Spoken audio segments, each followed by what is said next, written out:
Absolutely. Thank you, and welcome to the concert. Thank you for coming. I'd like to say just a few words about the music of Alkan and his music. How many of you ever heard of Alkan before?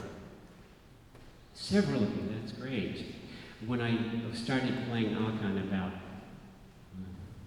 30 years ago, almost no one had ever heard of Alkan then. He was an exact contemporary of Liszt. He was a next-door neighbor of Chopin. And when Chopin died, his pupils went to Alkan. He was supposed to be the only person that Liszt was nervous to play in front of. He was really quite a phenomenal virtuoso. But he was a very reclusive and shy person. He sort of locked himself in his apartment and wrote all these difficult pieces.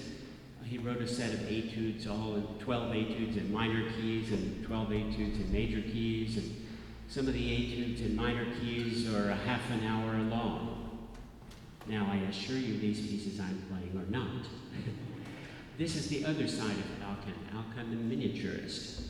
And so there were several from this set of pieces called esquisses, or sketches.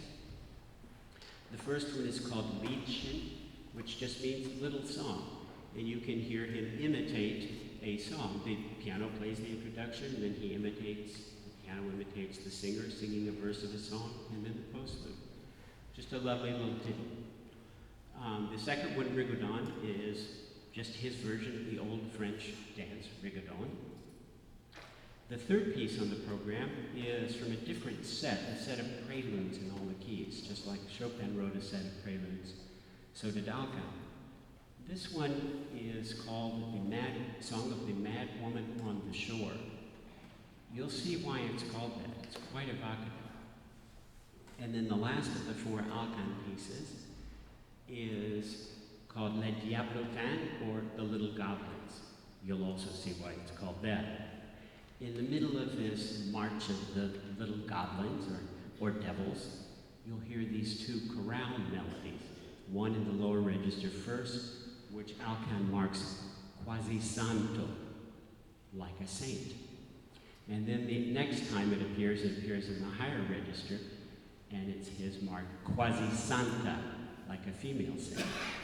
It's one of these kind of interesting things that composers after him did. Satie, particularly Eric Satie, would write all these little things on the page of the music that really only the performer could see. And so Alkan was ahead of his time in many ways. So I hope you enjoy these four pieces of Alkan. Let me just say, I won't speak too much about the other pieces. The Impromptu by Dvorak is really quite a lovely piece, I think. I hope you enjoy it. I always thought when I was a pianist growing up that Schubert was the first one to write piano pieces called impromptu. Well, that's not true. It was Dvorak. And they were colleagues in Vienna, and Schubert knew Dvorak, so it's pretty sure that he got the inspiration to write his impromptus from Dvorak. Beethoven knew Dvorak. Dvorak wrote one symphony in D major, which Beethoven thought rather highly of.